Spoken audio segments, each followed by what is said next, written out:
Buenos días y muchas gracias por la invitación. Hasta ahora, todo lo que se ha dicho en torno al derecho, pues bueno, yo estoy de acuerdo. Eso es lo que quiero afirmar en primer lugar.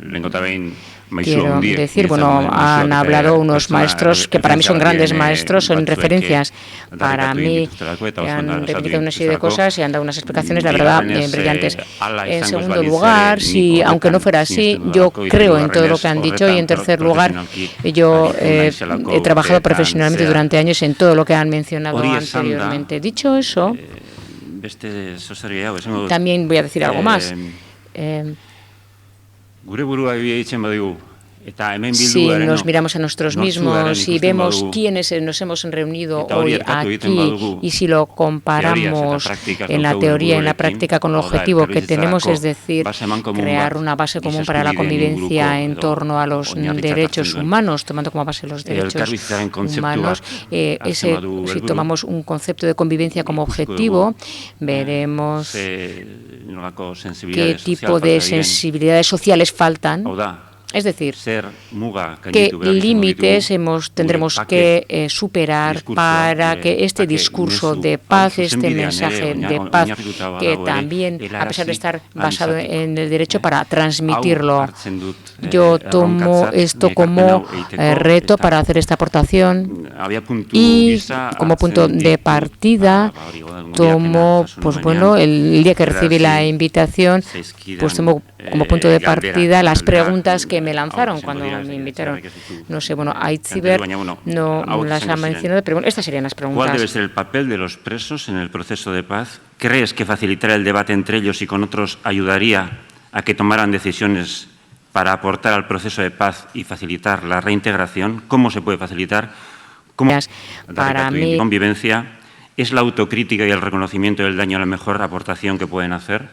Bueno, esto es lo que voy a intentar seguir como guión desde las dos dimensiones que para mí tiene la expresión persona presa, decir, en nuestro contexto. Personas cuya privación de libertad está condicionada por una legislación excepcional, es decir, en esa dimensión, aquí se impone la dimensión jurídica que ha sido ya abordada. Quiero decir, siendo pragmáticos, ¿qué se puede hacer al respecto y cómo pueden contribuir en su dimensión de personas presas, más allá de reconocer que esa legislación responde a una determinada política criminal cuyas bases han sido expuestas y cuya falta de fundamento jurídico ha sido expuesto y comparto? Y segundo, la otra dimensión, personas cuya privación de libertad es consecuencia de acciones con una motivación política, es decir, como militantes. Creo que esto ofrece una oportunidad para que la postura que adopten sea unitaria, en el sentido que nos planteaba Sina en la experiencia irlandesa, y que responda también a un análisis político, como militantes, como personas que actúan desde una motivación política, sobre la necesidad de impulsar la convivencia desde una base de respeto a los derechos humanos. Por lo tanto, a la hora al tratar el primer punto desde una perspectiva jurídica, la clave es la superación de la excepcionalidad de la que nos han hablado, por lo tanto no lo vamos a desarrollar aquí. Lo que haremos es ir apuntando los elementos que ha tenido esa excepcionalidad y al hilo de este análisis preguntarnos qué cabe pedir a las personas presas, tanto para la superación de esa excepcionalidad como para contribuir a una convivencia basada en valores de respeto a los derechos humanos. Y aquí entro en la primera aportación. Cuando hablamos de proceso de paz, hablamos del conflicto, ¿de qué estamos hablando? Es decir, del conflicto nacional, de los conflictos que como sociedad postindustrial europea, occidental, en un contexto de crisis y de posmodernidad, compartimos con otras sociedades similares. Hay muchos conflictos aquí. ¿Alguno de ellos puede identificarse como presupuesto o como raíz de la lucha armada? En la medida en que hagamos eso, en la medida en que asumamos ese discurso, ¿qué tipo de base tenemos para proponer un discurso de convivencia basado en el respeto a los derechos humanos? Por lo tanto, yo plantearía una primera vinculación entre excepcionalidad penal y convivencia. Comparto plenamente algo que ya ha apuntado Brian Curry en el sentido de que hay que disociar la necesidad de terminar con la excepcionalidad penal, porque es antijurídica, porque es injusta, porque se opone a todos los instrumentos jurídicos, y eso es así y hay que terminar con ello. Y otra cuestión es todas estas cuestiones de respeto a los derechos humanos como base para la convivencia como elemento de justicia, llamarle transicional, restaurativa, lo que queráis, como forma de construir en común entre diferentes, en el sentido que apuntaba Olano.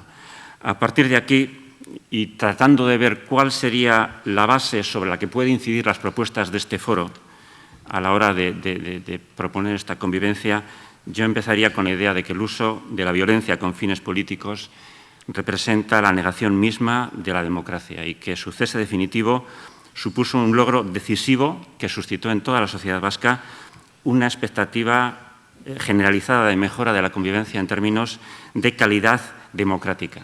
Por lo tanto, con eso asocio el proceso de paz, con esa superación de la excepcionalidad como algo que necesitamos para mejorar la calidad democrática de la convivencia. Calidad democrática no solamente deteriorada por el mero hecho de la lucha armada, por la razón que acabo de apuntar, sino porque deterioraba los derechos como ese elemento básico, dinámico, dialéctico, mediante el que se relaciona el ciudadano con el Estado entendido como poder, no el cliente con el Estado entendido como prestador de servicios, que es a veces lo que acaba intentándose convencernos de que son las cosas. No, ciudadanía empoderada que quiere ejercer su poder para la cuestión nacional, para muchísimas otras cuestiones, a base de derechos. Esto es lo que se deterioró al hilo de esta excepcionalidad. Y, por lo tanto, la recuperación de la calidad democrática tiene que ver desde ahí con esa excepcionalidad. Y eso quiere decir, desde mi punto de vista al menos, que todos los demás conflictos son tarea de la política. Por lo tanto, la primera aportación de las personas presas es reconocer abiertamente esto, que todo lo demás es tarea de la política. Otra cuestión es hasta qué punto deben reconocer también si siempre lo fue así, que nos introduciera en otro momento. Pero yo aquí cifraría la idea. Es decir, la ética de los derechos humanos no se puede relativizar. Cada uno de ellos ha de ser respetado y salvaguardado específica e individualmente, sin que pueda ser objetos de prestaciones y contraprestaciones. Aquí lo que decía Sina con mucho acierto, los presos como elemento de cambio, que es así como se ha utilizado. Y es que no se puede supeditar la defensa de estos derechos a las circunstancias, a las coyunturas del sistema. Otra cosa es lo que pasa en la realidad.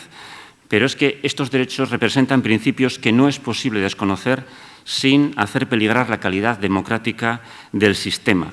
Por eso, si en este momento los poderes públicos deben dar pasos en este sentido, no es porque la coyuntura política con el cese de la violencia de ETA abra la puerta al ejercicio de derechos que hasta ahora no existieran, hasta 2011, no existieran para las personas acusadas de participación en este tipo de actividades, sino que se trata de reivindicar que tras el anuncio de ETA del cese definitivo de su actividad armada, cobra más fuerza si cabe una idea fundamental, que es que los efectos de la intervención penal, esa intervención penal a raíz de la cual las personas presas están presas, han de ser coherentes con los valores de convivencia en libertad en cuya defensa encuentra su razón de ser.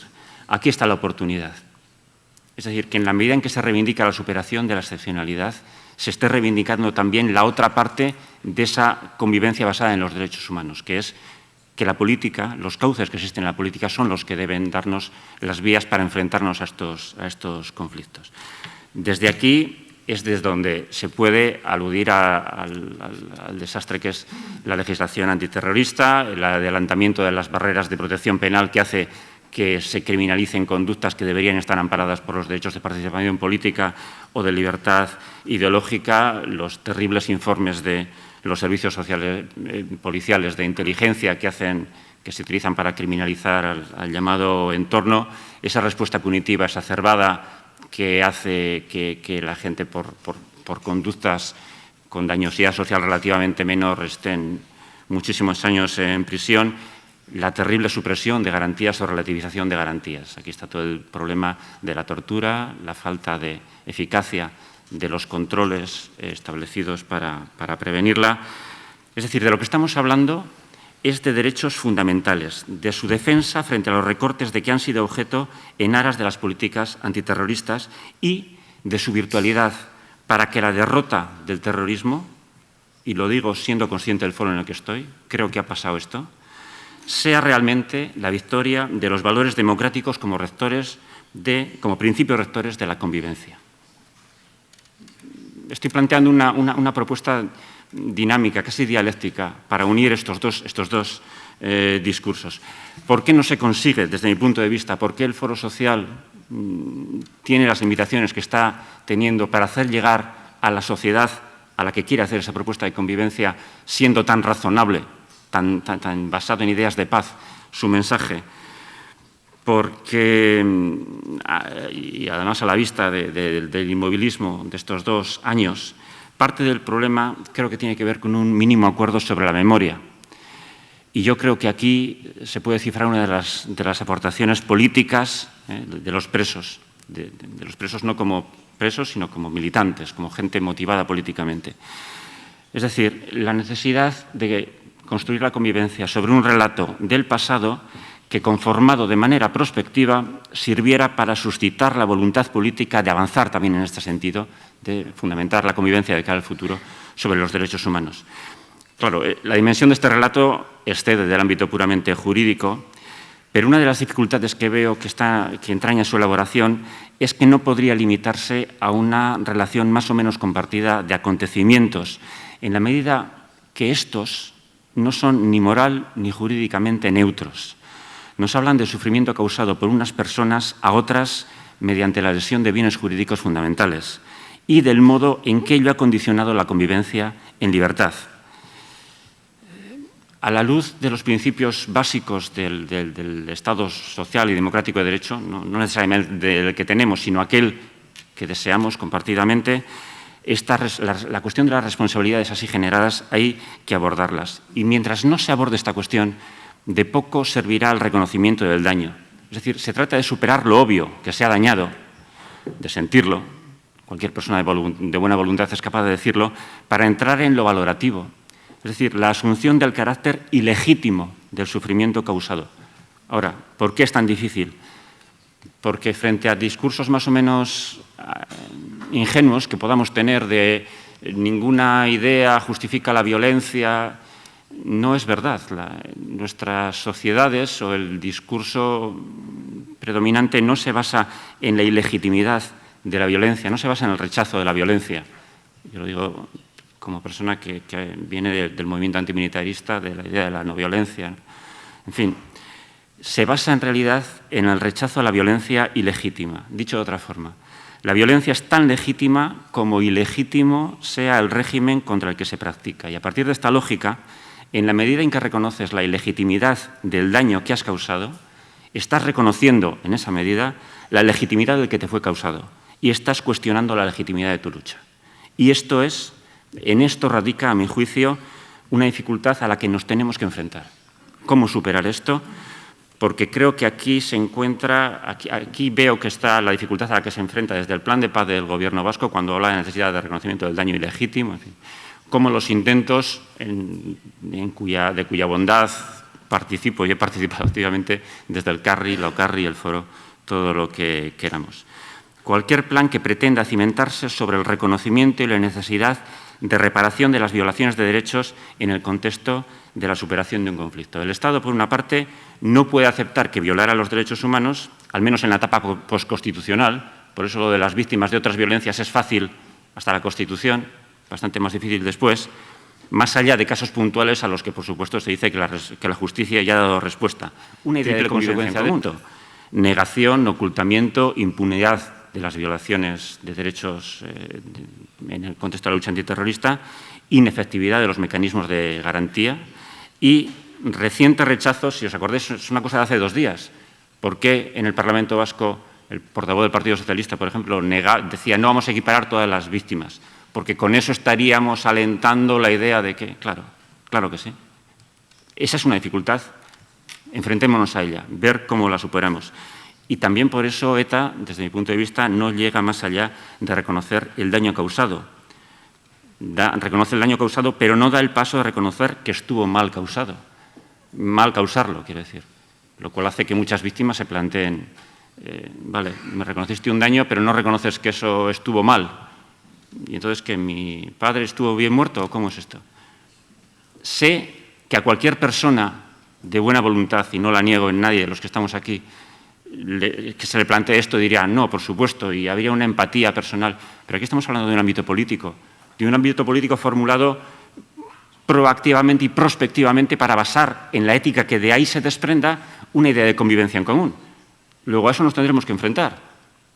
Planteo esa dificultad aquí y lo planteo, es un reto desde luego para el Estado, por sus violaciones de derechos, pero sé a quién estoy hablando aquí. Por lo tanto, para la superación de este impasse que está ligada a la memoria, en la medida en que la asunción de responsabilidades a la luz de un orden jurídico y moral compartido representa una vía para regenerar el tejido social afectado por la violencia. No me parece realista aspirar a un relato compartido de lo que ha sucedido, pero se me ocurre como ideas para avanzar y sobre el papel que las personas presas pueden desempeñar, la idea de que el consenso básico que se debería alcanzar es en última instancia el de la legitimidad, vigencia y asunción de los fundamentos de un modelo de convivencia cuya columna vertebral sean los derechos humanos y los valores éticos que los sustentan.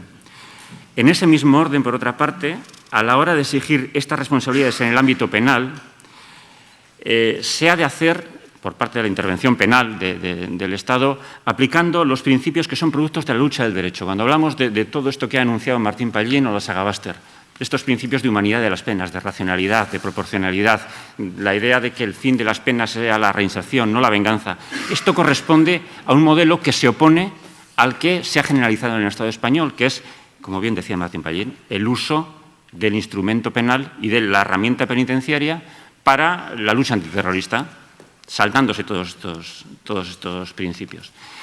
Creo que si queremos que el sistema penal y penitenciario vuelva a la normalidad, es la vía judicial la que hay que utilizar, es la vía de la concienciación social y hay que reivindicarlo en el sentido que la saga Báster lo ha hecho. Esto es la ley y hay que cumplirla. Ahora, por lo que se refiere a la otra dimensión, la de basar la convivencia en esta ética de los derechos humanos, creo que hay que enfrentarse a este problema de la memoria, de cómo valoramos todas estas acciones, porque solamente de esa forma podremos superar la barrera que en este momento, no digo ya con la sociedad en el Estado español, sino dentro de Euskadi, tenemos entre nosotros. Y de eso se supone que se trata, no de recordarnos a nosotros mismos un discurso que nos deje más o menos satisfechos, pero que acabe siendo estéril.